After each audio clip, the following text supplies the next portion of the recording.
महाराष्ट्राच्या एका लहानशा गावात जंगलाच्या कडेला एक रस्ता होता. त्या रस्त्याने फार थोडे लोक जायचे आणि तेही दिवसा, कारण गावात एक जुनी दंतकथा होती. रात्री त्या रस्त्यावर काळ्या साडीवाली एक बाई फिरते. ही गोष्ट जवळपास 20 वर्षापूर्वीची आहे. रात्री 12 वाजतच्या सुमारास काही युवक मोटरसायकलवरून दुसऱ्या गावातल्या यात्रेला गेले होते. परत येताना त्यांना तोच रस्ता पकडावा लागला. मित्रांनी सांगितलं होतं, अरे तो रस्ता घेऊ नकोस. त्या रस्त्याचं काही चांगलं ऐकलेलं नाही. पण त्या मुलांनी हसण्यावारी घेतलं.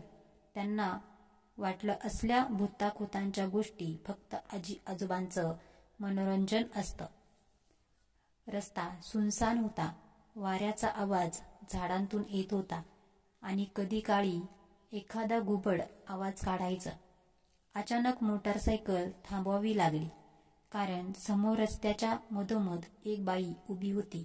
उंच, बारीक, डोकं खाली झुकलेलं, अंगावर काळी साडी, ओले केस आणि हातात एक जुनी झोळी. मुलांपैकी एक जण पुढे जाऊन विचारायला गेला, आई, तुमचं काही मदतीचं काम आहे का? ती बाई डोकं वर करताच तिचं तोंड दिसलं. डोळे रक्तासारखे लाल, तोंड पूर्ण काळं, आणि ती जोरात ओरडली, परत नको येऊ इथे. त्या मित्रांची भीती जास्त वाढली. त्यांनी लगेच मोटरसायकल सुरू केली आणि वेड्यासारखे गावाकडे धावले.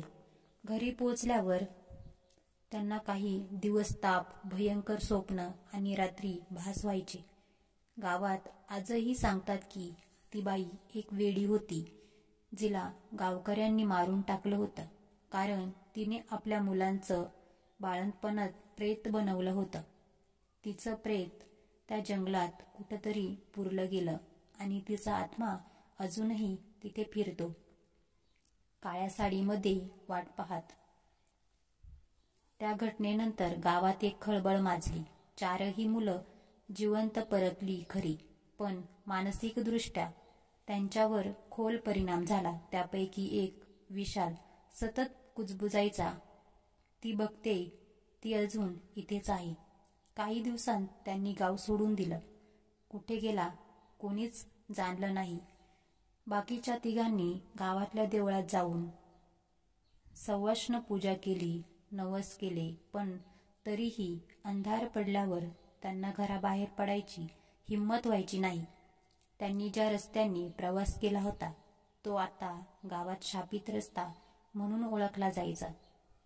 एक दिवस गावात एक नवीन शिक्षक आले, प्राध्यापक अभिजित देशमुख. शिक्षक आधुनिक विचारांचे. गावातल्या अंधश्रद्धा आणि भूताखुतांच्या गोष्टींवर त्यांचा विश्वास नव्हता. गावकऱ्यांनी त्यांना काळ्या साडेवाली बाईबद्दल सांगितलं तेव्हा ते फक्त हसले. अशा गोष्टींवर विश्वास ठेवून लोक प्रगतीपासून दूर राहतात, असं त्यांना वर्गात शिकवावं लागलं. मग काय, त्यांनी ठरवलं की स्वतःच त्या रस्त्याने जाऊन गावकऱ्यांचा प्रश्न दूर करायचा.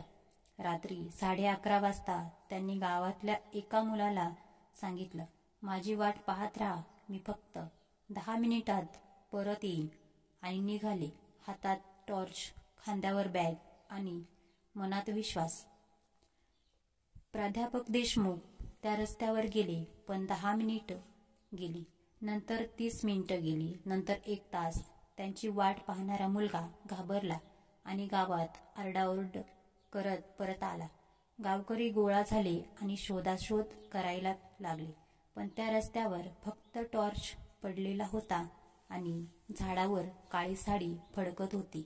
गावातल्या काही जुन्या लोकांनी एक भयावह सत्य उघड केलं. ती बाई सुनंदा एक गरीब विधवा होती. तिच्यावर वारंवार अन्याय झाला. गावातल्या श्रीमंत लोकांनी तिच्या मुलाला चोरीच्या आरोपाखाली मारलं आणि तिलाही बेदम मारहाण केली. लोकांनी तिचं शरीर जंगलात फेकलं, पण तिचा आत्मा शांत झाला नाही. पुजाऱ्यांनी सांगितलं की तिला शांती देण्यासाठी विशेष पूजा करावी लागेल. गावकऱ्यांनी धाडस करून त्या रस्त्याच्या जवळ झाडाखाली यज्ञ केला. चंदन, कपूर, अंतरलेले तांदूळ आणि तिच्या मृत आत्म्यासाठी मुक्ती मंत्र म्हणण्यात आले. तेव्हा अचानक जोराचा वारा सुटला. झाडं हलायला लागली. सगळ्यांच्या नजरेसमोर त्या झाडाजवळ काळसर धूर तयार झाला आणि त्यातून एक अस्पष्ट आकृती उमटली. काळ्या साडीतली बाई, तिचे डोळ्यातून अश्रू, चेहऱ्यावर शांततेचा हलकासा भाव. तिने सर्व गावकऱ्यांकडे पाहिलं आणि एक हलकीशी सुस्कारा टाकून धुरात विरून गेली. त्या रात्रीनंतर तो रस्ता सामान्य झाला. प्राध्यापक देशमुख दुसऱ्या दिवशी सकाळी शुद्धीवर आले. जंगलात एक झुडपात बेशुद्ध अवस्थेत सापडले.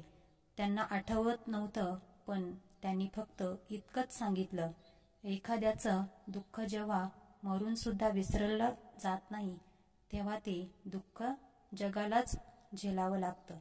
गाव शांत झालं, पण आजही जर एखादा रात्री त्या झाडाजवळ जास्त वेळ थांबला तर एक हलकासा सुवासिक वाऱ्याचा झोत त्याला जाणवतो, जणू कोणीतरी आता शांत झोपलेला आहे.